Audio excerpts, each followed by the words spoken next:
बिस्मिल्लाहिर्रहमानिर्रहीम। Last lecture में हम लोगों ने एग्जाम्पल नंबर 8 की थी। आज हम लोग करेंगे एग्जाम्पल नंबर 9। एग्जाम्पल नंबर 8 में भी हम लोगों ने रेजिड्यू क्लासेस को डिस्कस किया था कि जो सेट ऑफ रेजिड्यू क्लासेस होती हैं क्या वो ग्रुप होती हैं अंडर एडिशन या नहीं होती। अब हमें पता है, आपको पता है कि हम लोग यूजुअली यहाँ पे इस कोर्स में दो ही ऑपरेशन डिस्कस करते हैं, वो करते हैं मल्टीप्लिकेशन और एडिशन। एडिशन का हम लोगों ने प्रीवियस लेक्चर में किया था कि वो रेजिड्यू क्लासेस होती हैं ग्रुप या नहीं। तो मल्टीप्लिकेशन के तहत आज हम लोग रेजिड्यू क्लासेस को डिस्कस करेंगे कि रेजिड्यू क्लासेस में जो मल्टीप्लिकेशन होती है वो किस तरह डिफाइन होती हैं और क्या ये ग्रुप होती भी हैं या नहीं होती। ठीक है, क्योंकि ये भी हम लोग आज भी हम लोगों ने वो फाइनाइट सेट ही लिया है। आपको पता है मल्टीप्लिकेशन में जीरो इन्वॉल्व नहीं होता। अगर किसी भी सेट को हम लोग डिस्कस करते हैं तो वो एक्चुअली अगर जीरो उसमें इन्वॉल्व भी हो तो हम लोग जीरो को निकाल के बाकी सेट को डिस्कस करते हैं, जीरो को छोड़ के बाकी सेट को मल्टीप्लिकेशन के तहत डिस्कस करते होते हैं। ठीक है, तो लास्ट हम लोगों ने यही सेट लिया था लेकिन इसके साथ जीरो था, क्योंकि इस सेट को हम लोग मल्टीप्लिकेशन के लिहाज से डिस्कस कर रहे हैं इसलिए इसमें से हम लोगों ने जीरो निकाल दिया। ठीक है, लेट जी बार बार शो करता है कि ये रेजिड्यू क्लासेस का सेट है और 5 ये लिखा होता है सबस्क्रिप्ट। ठीक है, अगर यहाँ पे ऊपर लिखा होता जैसे हम लोग स्क्वायर लिखते हैं ना किसी चीज का, उसको बोलते हैं ना सुपरस्क्रिप्ट। ठीक है, सबस्क्रिप्ट में 5 लिखा हुआ है, ये शो करता है कि इसका मॉडुलो 5 है। तो इसमें ये 4 एलिमेंट्स है 1 2 3 4। ठीक है, with a set of non zero residue classes. Non zero से मतलब आपको समझ आ ही गया होगा कि इसका मतलब है इसमें जीरो इन्वॉल्व नहीं होगा कभी भी। ठीक है, and define multiplication in g bar 5 as, कि इसमें जो मल्टीप्लिकेशन किस तरह से डिफाइन है एज मल्टीप्लिकेशन मॉडुलो 5 के जो मॉड 5 के तहत उसमें मल्टीप्लिकेशन किस तरह डिफाइन है कि कोई भी दो एलिमेंट लेते हो या आपने ए बी कोई भी दो एलिमेंट्स लिए हुए हैं देन ए डॉट बी। चलो हम लोग रेस करते हैं आपको कंफ्यूजन ना। देन ए इन दोनों का product is equal to r bar क्या आएगा यहाँ पे। आर बार क्या है, आर बार भी क्या होगा भैया, r bar is the remainder obtain. देखिए भैया r is the remainder obtain after dividing the usual product a b. ये जो दो एलिमेंट्स आपने लिए थे कि इन दोनों को जैसे यूजुअली मल्टीप्लाई करते हैं दो नंबर्स को, 2 ज़रब 4 2 ज़रब 4 8 होता है, 2 ज़रब 3 6 होता है, 2 ज़रब 10 20 होता है। इस वही मल्टीप्लिकेशन के उन दोनों को प्रोडक्ट लें और फिर जो प्रोडक्ट आए उसको हम लोगों ने, क्योंकि मॉडुलो 5 है तो मॉडुलो पे डिपेंड, मॉडुलो के साथ हम लोगों ने डिवाइड करना है। 5 पे डिवाइड करेंगे तो जो रिमाइंडर आएगा वो क्या होगा, उसका आंसर होगा। अब देखिए यहाँ पे लिखी हुई है डिवाइडिंग। जो एडिशन था उसमें था डिवीजन। डिवीजन और डिवाइडिंग में फर्क है। उसमें फर्क क्या है ये देखिए, उसमें करते थे ऐसे कि यहाँ पे अगर चलो 8 एलिमेंट आ गया तो उसको हम लोग इस तरह से करते थे कि यहाँ पे ये देखें 3 आ गया। ठीक है, 5 को 5 पे डिवाइड किया तो यहाँ पे देखें 0 आ गया। लेकिन यहाँ पे है डिवाइडिंग। ठीक है, ए बी, अगर ए बी का प्रोडक्ट देखो 5 आता है और आपका मॉडुलो भी 5 है, इसको हम लोगों ने 5 पे डिवाइड करना है।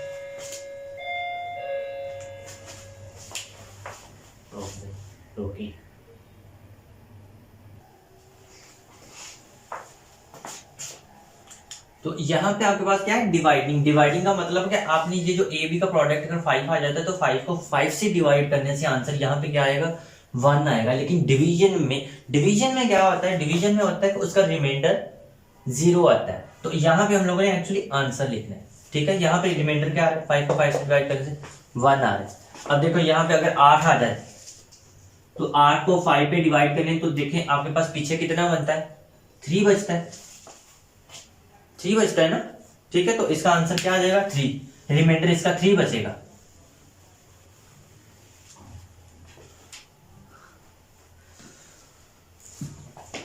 अब हम लोग क्या करेंगे, जैसे हम लोगों ने लास्ट लेक्चर में किया था कि हम लोगों ने इसका टेबल बनाया था, यहां पे भी इसका टेबल ही बना लेते हैं क्योंकि ये एक फाइनाइट सेट है।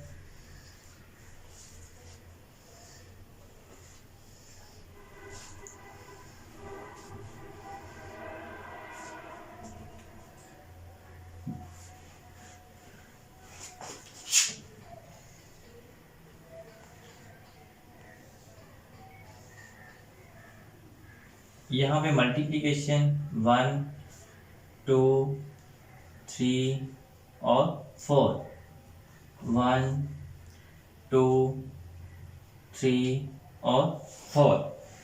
अब यहाँ पे देखें 1 को 1 से मल्टीप्लाई करो तो आंसर 1 ही, 1 को 2 से तो 2, 1 को 3 से 3, 1 को 4 से तो 4 ही, 2 1 2 2 2 4 2 3 कितना आ जाएगा 6। ठीक है, तो यहाँ पे बाकी क्या बचेगा आपके पास 1।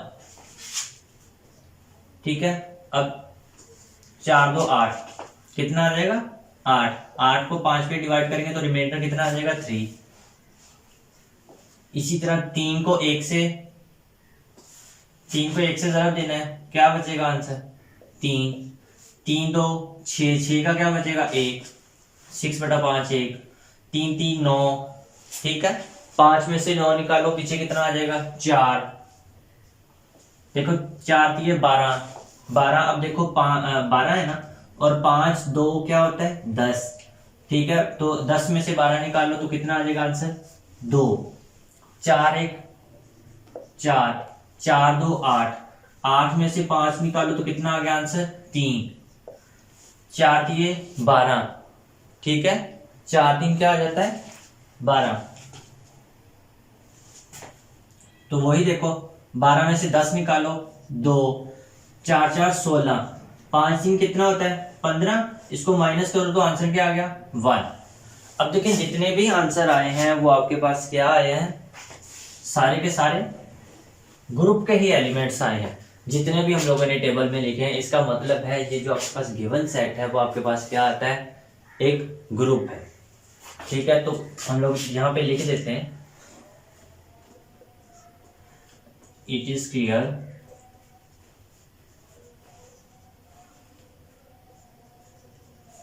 That Z is closed. ठीक है, सेकंड क्या करता है, एसोसिएटिव लॉ होल्ड करता है।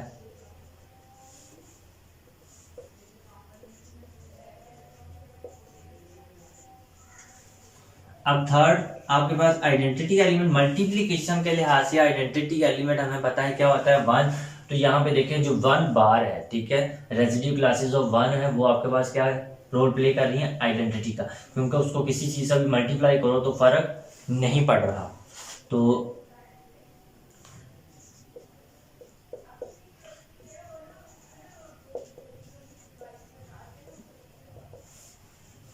Z5 bar has identity. अब नेक्स्ट आ जाता है इनवर्स। तो इनवर्स हमें पता है जहां पे आइडेंटिटी हो, ये देखो आइडेंटिटी, इसका मतलब 2 का इनवर्स क्या है, inverse of 2 bar is equal to 3 bar. यहां पे inverse of 3 is equal to 2 bar, inverse of 4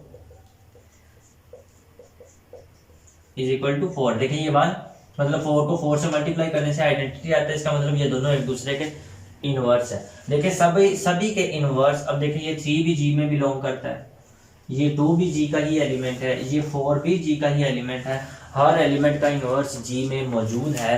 so this implies that इसमें फोर्थ प्रॉपर्टी भी होल्ड कर जाती है। सो थस, सॉरी यहाँ पे जी नहीं आना था, ऐसे यहाँ पे आना था Z5 बार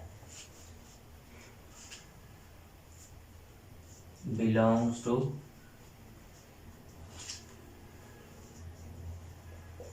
ठीक है, thus under multiplication is group।